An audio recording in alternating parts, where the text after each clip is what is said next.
Hello and welcome to another episode of the Backlot Box Office brought to you by Backlot 605. I am your host, Brian Mensing, and joining me as always is Derrick Veurink. How you doing this evening? Good, Brian. You? I can't complain. I see you're sporting a very fitting T-shirt today here for this weekend that we have here. Oh yes, Um, oh yes. I've I, got my Scream shirt. Da, da, da. So, I'm not gonna lie. A, I'm kind of jealous because I like that shirt, but two, it made me realize that when I went to go see Scream today, I have a Scream shirt and I didn't wear it. no. I feel like I have done a disservice to that movie. Um, What a shame. I, I'm finding a lot of interest in that. There's a lot of diversity with that movie going on right now. So Well, um, here's the deal. As good yeah, as it's doing right now at the box office, we'll probably get another Scream, so you'll have another opportunity to wear that shirt, I'm sure. So, I'm you know what, I'm okay with that because I will say I haven't really kind of put down in words what initially thought in regards to this new sequel, but I will say personally as myself, someone who went to the theater in 96 to go see the original, the formative late teenage years. I think the Radio Silence guys, I think, did a stand-up job in doing what they, basically the quote unquote passing of the torch of yep, literally. Wes, literally of Wes Craven and Kevin Williamson, taking over the mantle and whatnot. Um, there was a few things about that movie I was not expecting. Those Sure. things I really enjoyed. Things a few things went the way I expected to, but I would say I would say overall enjoyable movie, but also too, I do think that third act gets a little sloppy, Uh, but uh, it's the way some of the stuff happened and whatnot. But overall, I thought it was fun. It's a great fun Scream movie. yeah, it's a lot of fun to see. I can see where the complaints may come in because it's kind of, you know, it's very much in that legacy sequel slash redoing the original type thing. Mm-hmm. You know, you'll find. I think you'll find a lot of parallels between thoughts on Ghostbusters Afterlife and the new Scream in terms of how they handle things and how slavish they can be Yeah. to the previous ones, especially the first movies in their respective series. But still, it's a lot of fun. It's very entertaining, and I'm glad it exists. So Yeah, and I would also certainly say for those that want to, kind of, go against the whole idea of the rehashing and all that stuff and whatnot. Like of all movie franchises that exist out there, Scream is like the only one that even should basically has the ability to do it, put it on its ear, and basically like just we know what we are in the world. yeah, I mean, the Scream movies nakedly call out what they are from the get go, Yep. and this one very much screams, "Yeah, we're a reboot sequel. That's what we're doing, and we're going to do it exactly, but we're letting you know that we're doing it. So therefore, we have an excuse." Yep, exactly. That being said, we go into this week's top five with Scream coming in at number one at $35 million. So we finally have a number one a new movie for the number one after how many weeks now? Um, Uh, and this would this would have been the fifth week of Spider-Man, so yeah, nearly a month. so and I find actually kind of great amusement and that like of all movies to dethrone Spider-Man, is this one here. Um, yeah. Yeah, I mean, a few things to note here. First off, this is the 4-day weekend number because this Monday of this weekend is Martin Luther King Jr. Day. Oh, So all the sure. numbers we're going to be talking about here are actually taking that holiday into account. So this makes it look bigger. This is also very good because uh, back in 2011, Scream 4 made a grand total across its entire run of $38 million. So Oh, for this wow. new Scream to actually get nearly to that point in a single weekend is very impressive, and which is Very. kind of alluded to my comment of they'll probably find a way to make more of these in some fashion Hmm. down the road. So fingers crossed there.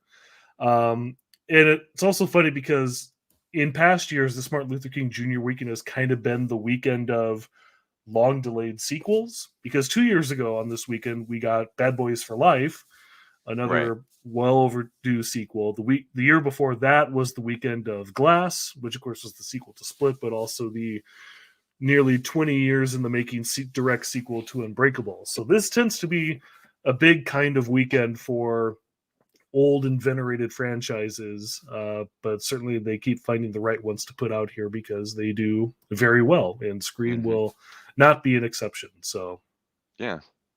Yeah. I again, kind of going back to what I was saying before, number one, I really enjoyed it. And, for the sake of new casts and legacy cast members and whatnot, it's a very fine line for them to play and whatnot. And it was an interesting choice on how they proceeded with this one compared to like if we think of like Scream 4 when they're kind of revisiting some of that legacy with bringing in the new characters and whatnot. So, yeah, and, and yeah, and especially when you have a movie that kind of calls out other legacy sequels, going from the Star Wars trilogy to the aforementioned Ghostbusters, to all that stuff that's also having to intermingle that old and new cast, just like that. I agreed. Yeah, because and, especially with the fact that they call out, Halloween from just a couple of years ago. Yep. Like, I honestly, I wish that, had they given, if it would have been just like the perfect time, if they would have been able to like somehow throw Halloween Kills in there instead of the 2018 Halloween, but still, I'll take that. Yeah. Coming in at number two, as basically said, is Spider-Man No Way Home, with a $26 million week. Which, again, like you said, I mean, with the 4-day week, it looks a little bit less of a drop and whatnot, but it's Spider-Man. It was gonna have a good weekend anyway. Yeah, I mean, again, it's still doing gangbusters. As of Monday, it'll reach the 700 million mark, as you can see, Hmm. which is enough to top Black Panther, and I believe puts it officially at number 4 on the all-time domestic box office chart, behind only, what was it? Uh, I'm sorry, Force Awakens is number 1, and then Avengers Endgame is number 2, and then what was number 3? Avatar. Those are the only 3 in its way. Avatar might be doable because Avatar is at $760 million. So Hmm. as long as we're going to have these next couple of weeks here that we're going to talk about where there's basically no major new movies. So Nothing that's really Spider-Man gonna will shake the boat. exactly. So Spider-Man's got a little bit of a runway to do that. Hmm. And people just keep going to see Spider-Man. As SNL commented on last night with President Biden saying, "Stop seeing Spider-Man because everybody's seeing it 8 times, and therefore it's causing all the chaos in our world." So, which I found funny. So, Everybody's got to poke a little bit of Spider-Man. yep. I know. I did hear about that one. I kind of wish I had seen that here. All I got a chance to see was Weekend Update, and Elmo was weird. Um, on that here, we go into number three, with Sing 2 dropping 29% to 11.02 million in its fourth week. And I do see that you got here that it looks like, that we already had its premium VOD. So I mean, the fact that we're still bringing in a pretty good numbers while people can watch it at home, I think still says something for what we have in the box office. Yeah, I mean, we talked about this in the previous week with the whole delay news of Pixar's Turning Red, but again, Sing 2 is really the only family movie option that's out there right now. We saw this early on in the pandemic with stuff like The Croods 2 or Tom and Jerry or Raya and the Last Dragon, which all had day and date home viewing options or very close to day and date, but Hmm. they still kept chugging through because there was very little family product in theaters. And if parents want to take their kids to the theaters as a distraction, they'll see anything that's out there. So that's again gonna, much like with Spider-Man, which is just kind of the big dominant option out there. Sing 2 is going to benefit for quite a bit because we don't even have any remotely close family options coming out until like the middle of March. So, Yeah, which is a right. big, and huge drought for theaters because you kind of want to have a constant flow of family movies, but it's going to be very interesting to see just how long this movie sticks around, just because there really is nothing else coming out for families. Yeah. So So basically, what you mean is until it gets to like a regular like buy price and whatnot, you picture the theaters keeping this in theaters just for the sake of diversity in programming. yeah, because they literally won't have anything else kid wise to show, as far as we can tell, because February is looking very dark on that front. So it's going to be very interesting. Just, it'll kind of perform kind of like what the Croods did, Hmm. where the Croods did last. My Siri is going off on my watch. That was great. Um, but yeah, I mean, with the Croods last year, that was a movie that stuck in like the top 5 for like 3 months, just because there was nothing else. Yep. And the more I'm looking at it, the more I'm thinking we'll see that with Sing 2, because you know there has to be something animated or at least family friendly out there. So Oh, watch definitely. this space. Watch this space for Sing 2 for the next month. Coming in at number 4, we have The King's Man coming at 2.97 million, with only a 28% drop in week 4. I mean, we've kind of basically said this, as much as we have. We're kind of getting into that point with those movies and whatnot that are just kind of there, just kind of lingering in, because there hasn't been a whole lot of, like you said, big heavy hitters um, coming through. And this has been one of those movies that's it's not quite what people expect it to be. So, but I'm enjoying the fact that it's still in our top 5. Yeah. I mean, this actually held at number 4 from last weekend, if I'm not mistaken. We'll see what dropped below it here in a little bit. But again, it's one of those kind of last resort options where it's like, nothing else is appealing. I guess I can finally go out and see the Kingsman just because. Hmm. That being said, the clock is kind of ticking here, because Disney's been very quick on the trigger with their 45-day digital windows. And they've tended to flip a lot of these things around very quickly. I know, like last week, we got the surprise that they were already flipping The Last Duel, which was an October movie, all the way to HBO Max already. And I could see them doing something very similar with The Kingsman, which Sure. would put it like in the late March window. But they definitely have to stick it with it in theaters until the beginning of February. So again, it'll do fine. I mean, again, still doing far below what any other Kingsman movie has done before, because those both made over $100 million a piece. Yeah. But again, this is probably the benefit of having a big gap of movies here as we head into the end of January, when Morbius was supposed to open. That'll benefit these big Christmas holiday performers and give them a little bit more breathing room in the grand scheme of things. Yeah. Do you think that, I mean, because it's certainly understandable why Morbius got pushed back from where it was at and whatnot, but do you think it would have benefited from being pushed forward into like this time frame because there really isn't anything? Or do you think that because Uh, Spider-Man it would still be cannibalized? I mean, Spider Man's doing strong enough where I could see Sony wanting to let that be strong, because again, it made $26 million this weekend.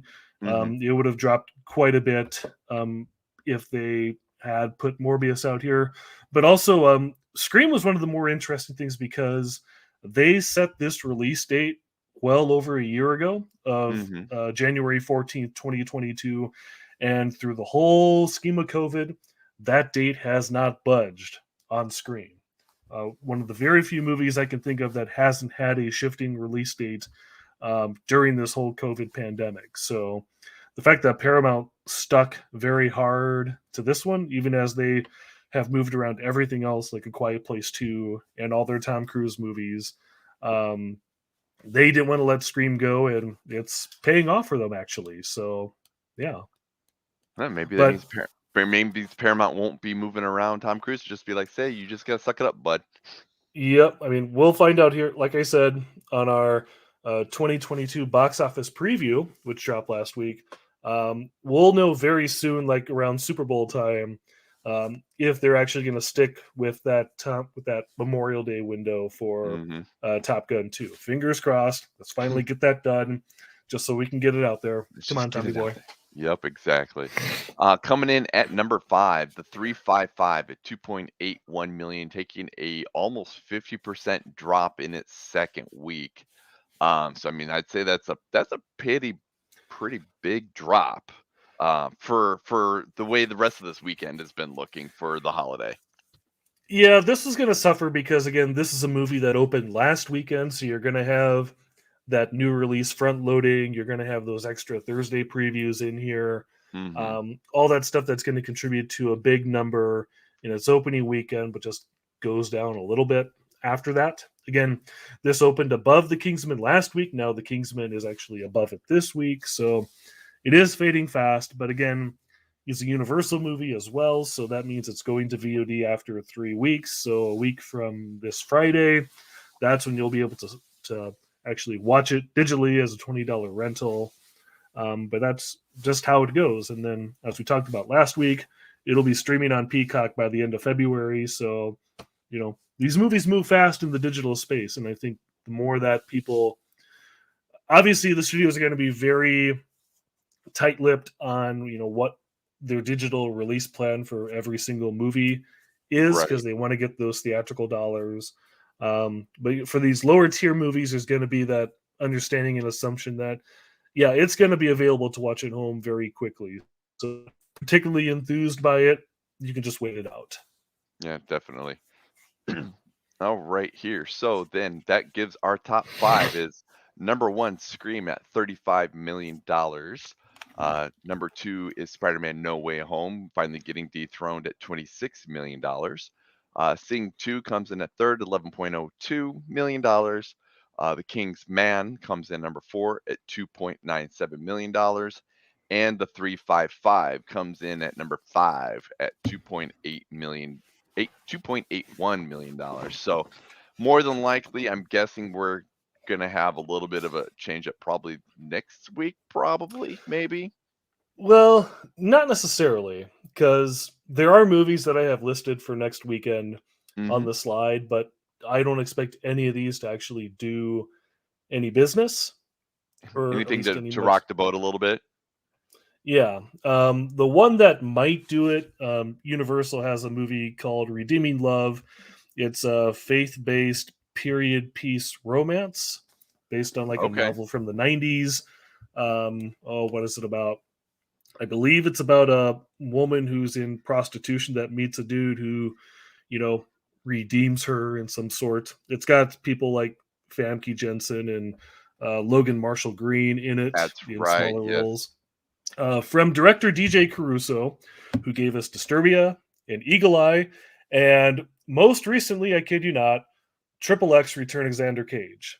So to go from that movie to a romance movie like this, I find mind blowing. But here we are. So weirder things have happened. So, you yes, know, I agree. I don't think this is going to be much of a mover, or a shaker, or whatnot. But I could certainly see that there would be the people that would be going to that as that different option. What do we have in regards to the King's Daughter and the Tiger Rising? yeah, these are two. I wouldn't call them family movies necessarily, but these are two much smaller movies. Ones that admittedly I had not heard of at all until they were like, "Hey, we've got ticket pre-sales for them on Cinemark," Hmm. which never bodes well. The King's Daughter is like was it like some sort of medieval fantasy.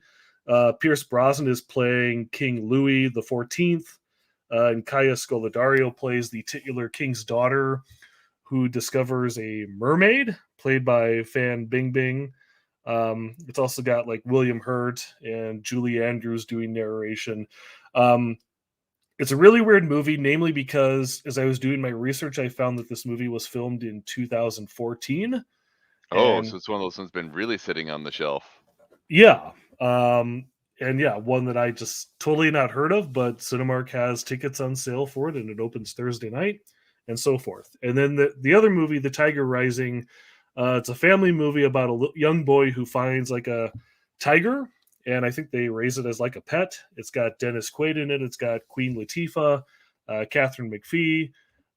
Again, not a movie I'm expected to do any business. I would venture to actually bet that The only movie of these that we will actually see in the top 5 next Hmm. weekend is the aforementioned Redeeming Love. Yep. But even then, it's probably not going to do much. So I think we'll probably be talking Scream still at number 1, Spidey at number 2, probably even Sing still at number 3. It's going to be very quiet as we head into these next 2 weekends without any significant new content. But then the first weekend of February, a day that I'm looking very forward to because we have the great stupid movie double feature of Jackass Forever and Roland Emmerich's Moonfall.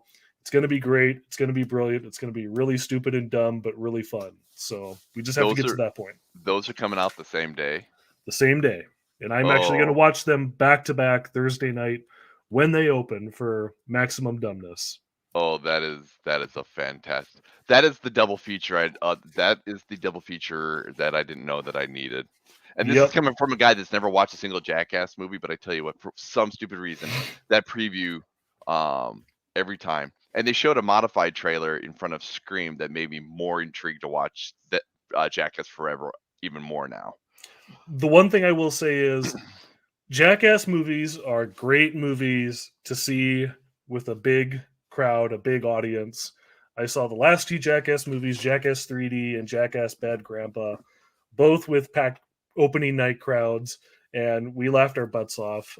They're just really good communal experiences, and that's why I'm very excited to see what it does. But again, that's all the way in February, and we have to get through this very sluggish January box office wise first. So Oh get my going, get goodness. going. Right, get going. All right. So that is our top 5 for the week. Be sure to check us out on Facebook, Twitter, Instagram, and Letterbox HQ, all at Backlot 605. Be sure to check out the podcast on Apple, Spotify, Google, Stitcher, Amazon, and of course our pretty faces on YouTube. If you want to support the show and everything we do and get the extra content that we provide, be sure to check us out at Patreon. .com/backlot605. Anything else you would like to tell the audience or give the audience there, Derek? Yeah. Let's see here. We should remember to keep plugging the next Backlot Live event, which are the Yes. 2022 Schmuckies, currently set for Thursday, February 10th at Spellbound Magic Shop, right here in 41st Street in Sioux Falls. You and myself and Sam Lenz will be the panelist for the evening. Our good friend Charlie Eccles will be the master of ceremonies, and we've got Magic from Travis Nye, the owner of Spellbound Magic Shop. I forget who we've got for doing the comedy and the music, but it's going to be a nice big night. If you look at our Facebook page or our Instagram page, you'll Hmm. already see the nominees have been announced in the past week. Both Brian and myself are fervently catching up on the nominees we have not seen yet. It's going to be a fun time and a good way to reflect on, again, this big rebounding year of 2021 at the movies that we've had. It will be a fun and stupendous time, and I'm curious as to how everything is going to fall in regards to the schmuckies and the nominations that we have out there, and how we come to the conclusion of who gets the award. Yep, Um, I wonder if there'll be any upsets or any controversial decisions. But I guess we will certainly see. that's part of the fun. That is part of the fun. All right, we will check you out here next week with the new box office. Everybody have a great night. See you then.